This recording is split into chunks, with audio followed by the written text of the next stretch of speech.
Good afternoon, ladies and gentlemen. Welcome back to the channel. We are today, Tuesday, February 5th, 2019. The weather has changed a little bit in the country. It's a little surprising because it usually stays calm, like a little cool all through February, not until March. But, since February has entered, it has started to warm up, which, listen, I am absolutely not complaining. So for the month of February, because it is the month of love, I have a couple of different topic discussions that I'm going to bring to the channel that are not necessarily going to be, about Haiti, but I just find them to be very interesting topic discussions, and I actually wanna, kind of like bring it to you guys. Excuse me.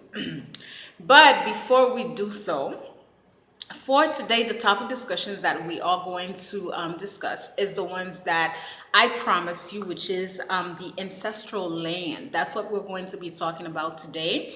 And we're also going to be analyzing the Haitian diaspora, because this has been a topic of controversy between how the Haitians who live in Haiti feel versus how the Haitian diaspora feel, and both of them always talking about, like, kind of like shouting at each other. So I just felt like I wanted to bring this to the channel. Without further ado, let us begin. We're going to start with ancestral land. I have my notes. For those of you who might be wondering what I'm reading from, I am reading from my notes. So I said an ancestral land in Haiti refers to generational family property. Oftentimes, it is a very grand property which hold the homes of different relatives. So, ancestral land might be a piece of land that is pretty large, but on that compound, you don't only find one house. You might find the house of the matriarch, meaning you find the house of a grandparent there. And outside of the grandparents, you find the house of an uncle, people who are part of this whole ancestral land. A lot of times also what I do find is that the women who are part of this family, usually once they marry, they don't necessarily have their houses there. They go and they go live with their husband's family. So more than likely you'll find, or if it's a woman who is like unmarried, but more than likely you'll find men, like sons and maybe like uncles and stuff like that. Okay, so I said these lands are very sacred. Many times the matriarch of the family is buried on these soils. So a lot of times also, this is like way in the countryside, you will find, like I said, if not the house of the matriarch of the family, like a grandfather, a grandmother, you'll also find the place of burial of these individuals, especially if that individual is an individual who serves spirit. Oftentimes, they're not going to put them and bury them in the common cemetery or in any cemeteries. That person is going to have her or his place right inside the compound. So I said, in our Haitian tradition, the Vodou, these lands are not only used as agricultural lands, but also for Vodou ceremonies.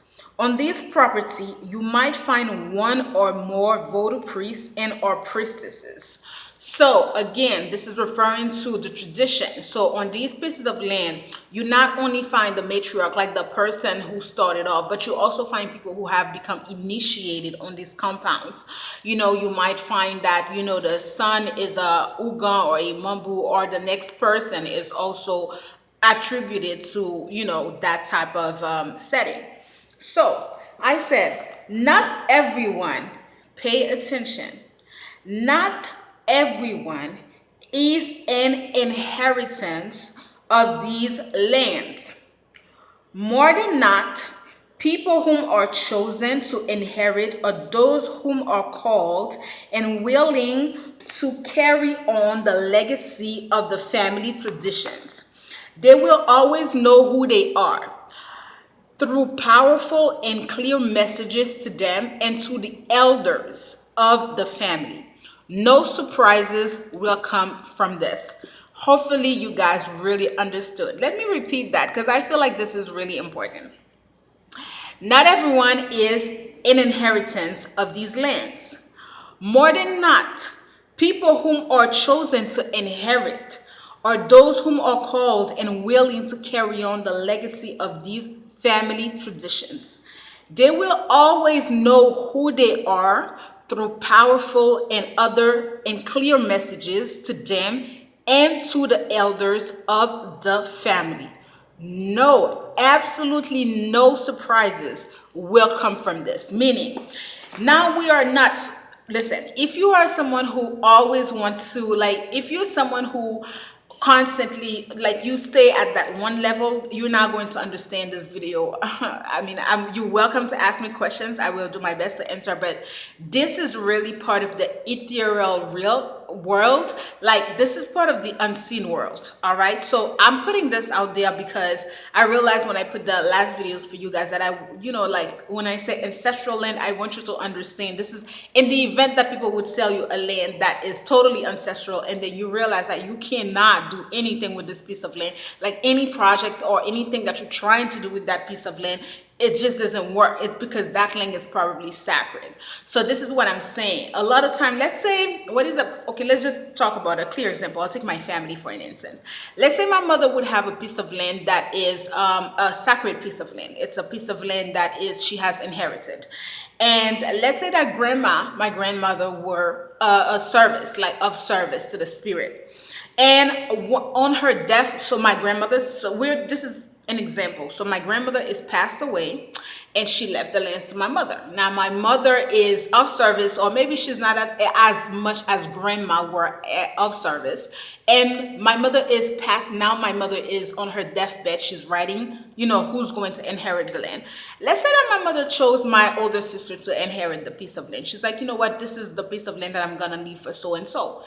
But let us not forget that we're talking about the ethereal world, so the world that is unseen to to those of you, but that is seen to spirit world. So now let's say that spirit is looking at, like, my sister and myself. So my sister has inherited the land, like she's written down the land. But who's called to serve spirit is myself. Let's say that I'm the one who take on that legacy. I'm the one who decides to carry on that legacy. It's not uncommon. Actually, it's probably going to be like my mother is going to receive dreams from grandma and from the spirit, letting her know that this pieces of land is not going to go to my older sister, is going to go to me. They chose me to carry on the legacy, to have the piece of land, because I'm the one who has, who's continuing with that path. I hope you guys are understanding. It's not so complex as it seems, but I just hope. We have a lot to read, so let me finish. So I said, these lands in no way can or should be sold. These are sacred land. These are not land that sometimes I find that people, let's say that I were to inherit the land. In my dreams, I will be receiving messages as to how I should proceed with the land. I should never sell that type of land because it's a sacred land. It's, you have people who are buried there. You have like ancestral ceremonies that are placed in these type of lands. So for me to sell that piece of land, I would have to sell it to someone who is in the same lineage or just work with that person. I would never receive the green light to go ahead and sell. I don't believe so. Okay. So I said, if any business are to be done on them other than agriculture, it should be solely at the benefit of that community, i.e., a school, water cleaning, pottery, etc. Meaning, let's say that I inherit the land, and let's say that I have a business mind, and I'm like, okay, you know what? I have the land, but the land is sitting there. This is what happens to Haiti, and that's why Haiti is such an empty country. So the land is sitting there, but I feel like, you know what, this is a piece of land that could really like benefit. I have to network and I have to bring investors in these lands that are going to invest in a business that is more geared toward community, meaning a business where the entire community is going to benefit from it. It's not going to prosper if you don't have someone or people in these lands that are going to bring about businesses for the community, because they are sacred land. Anything that you do, it has to be for the benefit of others. Not to say that you would not see your interest or your return investment. You would. It all depends on how you go about investing and what needs to be done. That's the major and the only problem that the majority of these people in Haiti have, is that they are sitting on gold. And a lot of times also, like I said to you, Haitian people are extremely attached to their property, even if it's a very small piece of land. They are because it's not necessarily about the quantity, it's about the quality. It's about the kind of like the attachment that that person has with the land. So I find that it's always going to have to be people who understand that mindset, who are going to progress and move forward with that. So I said, if you are the inheritance of such a land, but you try to go against your tradition, you will die, honey. You will die, or you will have a series of bad things happening to you. Okay, so let's say that you are the person that inherits a land, but let's say that you don't know anything about Haiti, or you don't know anything about these type of things. Like a lot of times, let's say that I were to be totally out of touch with my culture, so I inherit a piece of land like that. And I go there and I'm like, I'm totally like, not into the whole community thing. Like I have a different type of lifestyle. But I'm looking at the land and I'm like, you know what? I just want to sell that land. I don't have a vision for it. I'm not into the whole community things, and I'm only saying that I want to sell. But I don't want to sell with my relatives. I don't want to sell with cousins so and so. I just don't. I have an investor, someone who can give me a lot of money, and I feel like this is the money should go, the land should go with that person. More often time than not, I'm very certain that something malefic is going to happen to that individual, because you are going against the grain. You are going against, your family's wishes. The dead, they are also present with us. You are going against that. So I said, to have such a land prosper, you must first love your family. Learn to cohabitate with them. Familiarize yourself with their way of doing things. Proper communication. Be compassionate and understanding. Get them to also know who you are. I'm gonna have to repeat this, because I know some people that know you just don't listen. So let me just repeat this a little slowly. To have such land prosper, so you are the inheritance of such land. But what should you do? How do you move forward? You must first love your family. You need to love your family. You have to learn to cohabitate with them. Familiarize yourself with their ways of doing things. Proper communication. Be compassionate and understanding. Get them to also understand who you are. Why do I bring this? Okay, this is so long, but this is the problem that many people have in a country like Haiti. You have people who are probably inheritance of such lands, and they are not necessarily like first generation Haitian. They are immigrants. So now these people, it's sort of like they're coming and they're seeing the land, and it's, as I said to you in the previous scenarios, they're just not really into it. They don't want to have anything to do with it, but it's your land, right? My advice is to either sell it to a close relative of yours, or get to know your family. Don't come, even if you are the inheritance, you are in a learning mode. You have to make sure that people know who you are. It's not know who you are based on, oh, this is my mother used to be there. No, no, no, no, no. Who you are, not based on your mother or your father, who you are, your integrity. Make sure that these people understand who you are, because automatically it's always like, hopefully you'll watch the next video, which is the Haitian diaspora.